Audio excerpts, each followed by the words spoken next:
Okay, today's lesson is going to be on how to make hinges for doors or canopies or anything else that you want to work. And I'm using just a regular old straight pin, pretty easy to find. And remember, always keep your glue pad with you because you cannot, this is really important, you can't get glue on your fingers and then try to get all this to work. It's small, tedious work to start with. So anyway, what you do is you just get this around there and then you line up your edges so that they're correct. And then you just squeeze it together and let it dry. You don't have to let it dry, but you have to just make sure it stays together.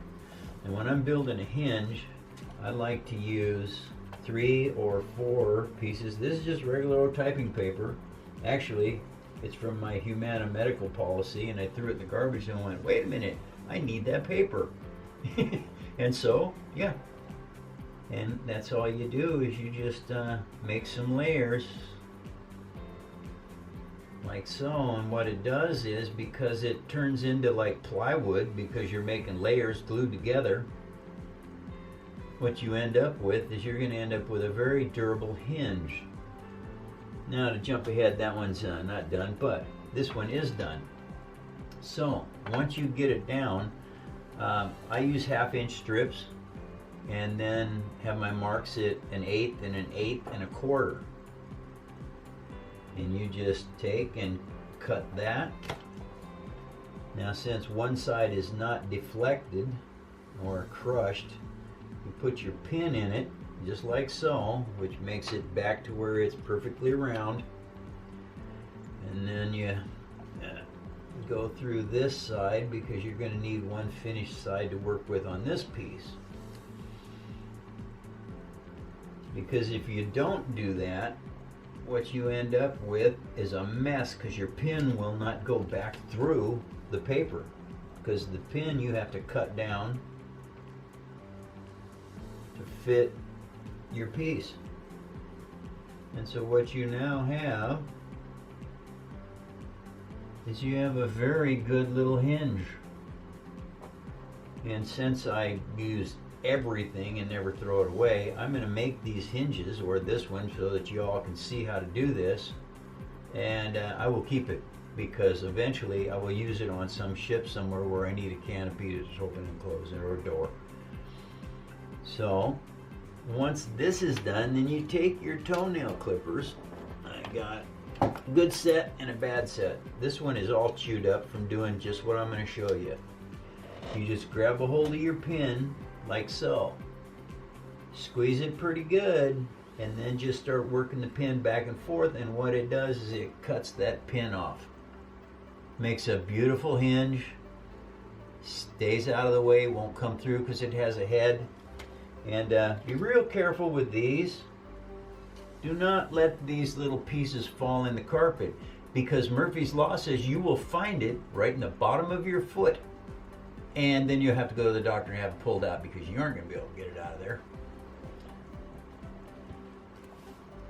Once that is complete, now you're set up to make your hinge.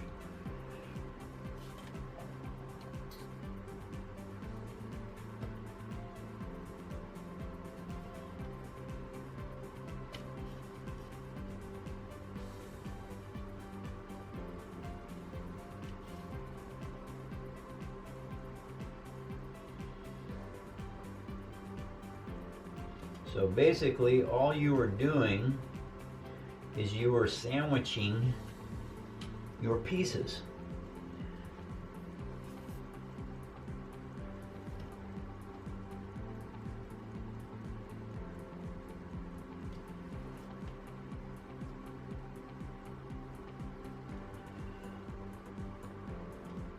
Now, these things come in darn handy. I had them in prison. I use them today. They work really well, and I have different sizes.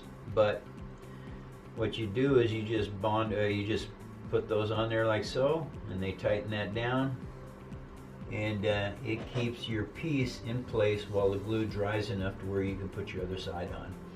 And of course I have different sizes. I should probably use the heavier ones, but I do not. Okay, I want those.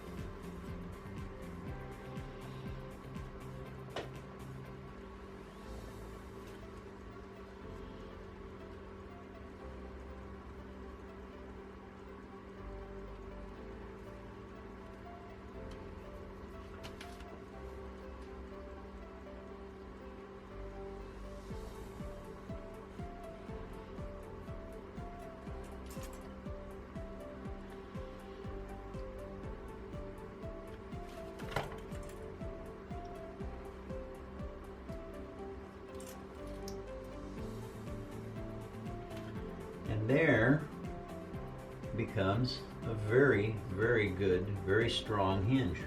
Let's see. I should grab one of the ships that works, just so this shows how this works. Okay, this is what your hinges do. This is a U-wing, of course. If you know Star Wars, you know that. But anyway, it makes a wonderful hinge. And I don't know if you can see it or not, but I use just regular old lined paper for this. And a lot of times I'd like to not paint insides of different pieces so that people can actually see that, hey, you really are making this stuff out of paper. So anyway, yeah, and that is what you've got, is you've got a beautiful little cockpit hinge. And it works for back doors or anything else that you might be making.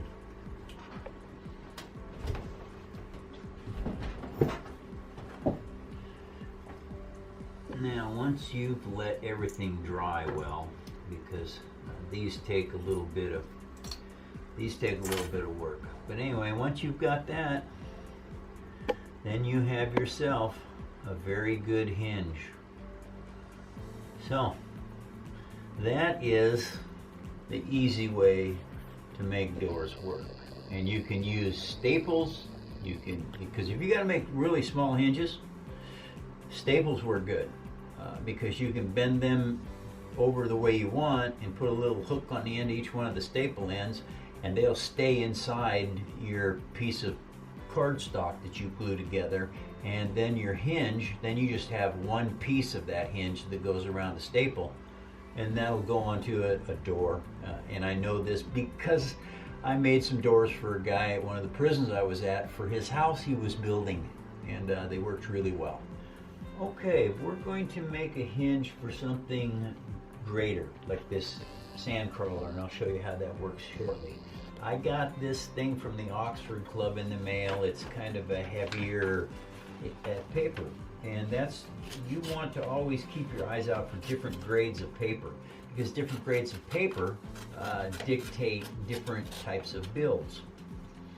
And so I take my handy Boy Scout knife and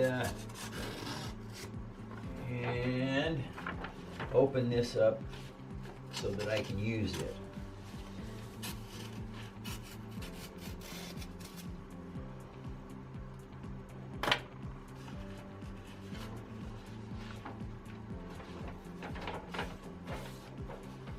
So what I've got now is I need a finished edge.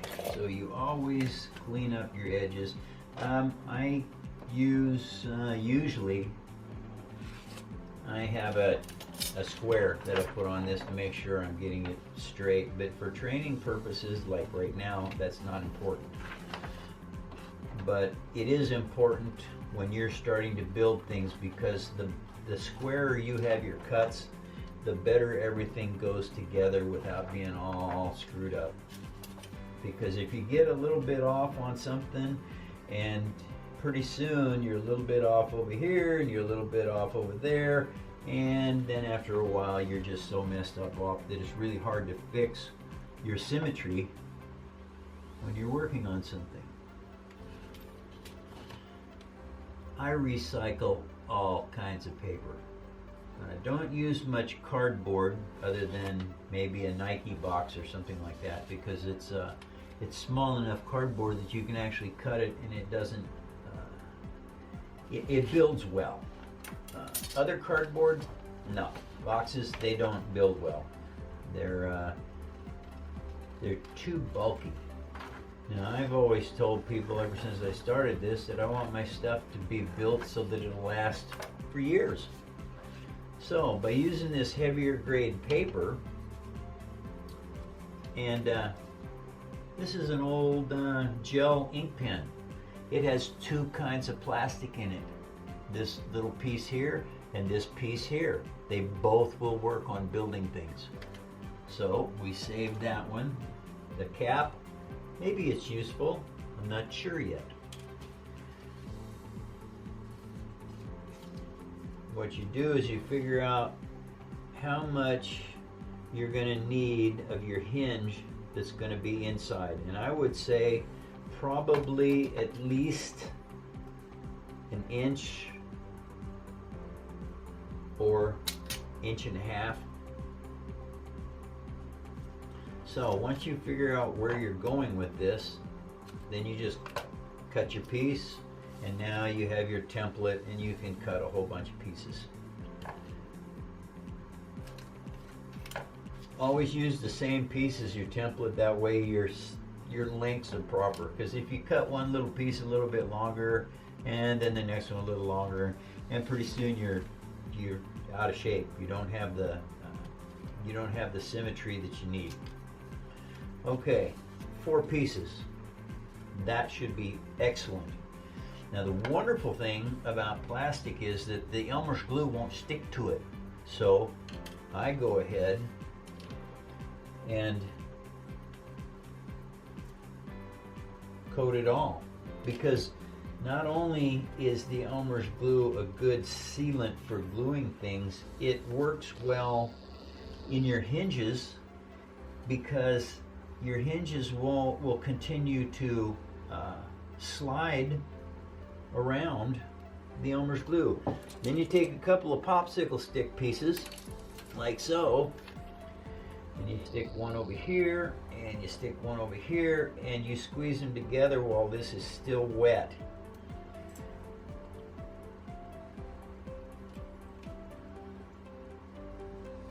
Because what it does is it makes your hinge joint absolutely tight around this, so it won't, your doors won't move back and forth. Once this has set overnight basically and completely dried 100%, then what you do is you just grab a hold of it kind of like this, and you twist the plastic inside your paper, and it'll be stiff at first, and then it'll kind of like snap. And then what it's doing is it's letting the plastic and the glue come apart. At that point in time, now you have an actual functioning hinge, because up to that point, like right now, it's still wet and it won't let loose. It has to dry overnight before you can actually get your hinges on the big pieces to work immediately. The little ones, simple. It's metal on glue, and it won't hold anything. The glue doesn't have any effect on the metal. But on plastic, it gets tough. So once you've let it dry overnight, and if you put, and I would definitely put 4 layers or 6 on your big hinge. It depends on how strong you want it. If you want it weak, you just do 2 layers like I was showing you on this first part of this build.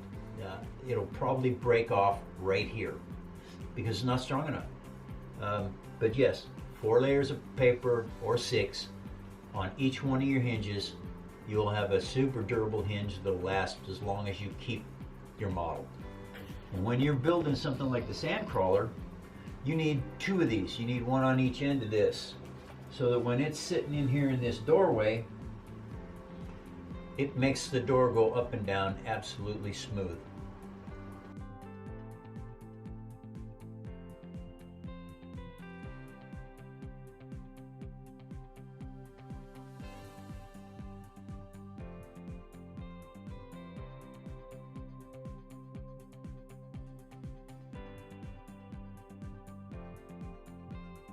Nice thing about this is that your two ends, this end here and this end here, then in your center, what you do is you slide this hinge out to here, you slide this hinge out to here.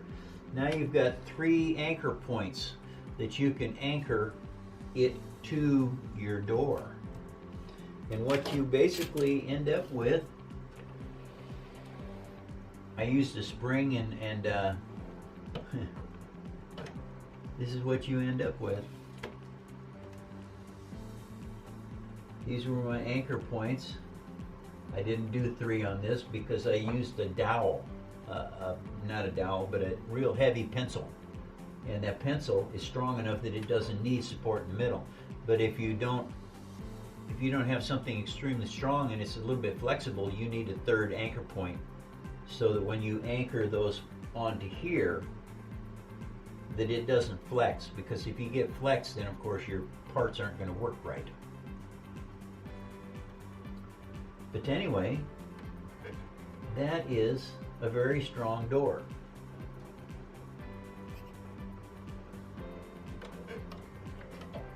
Yeah, okay.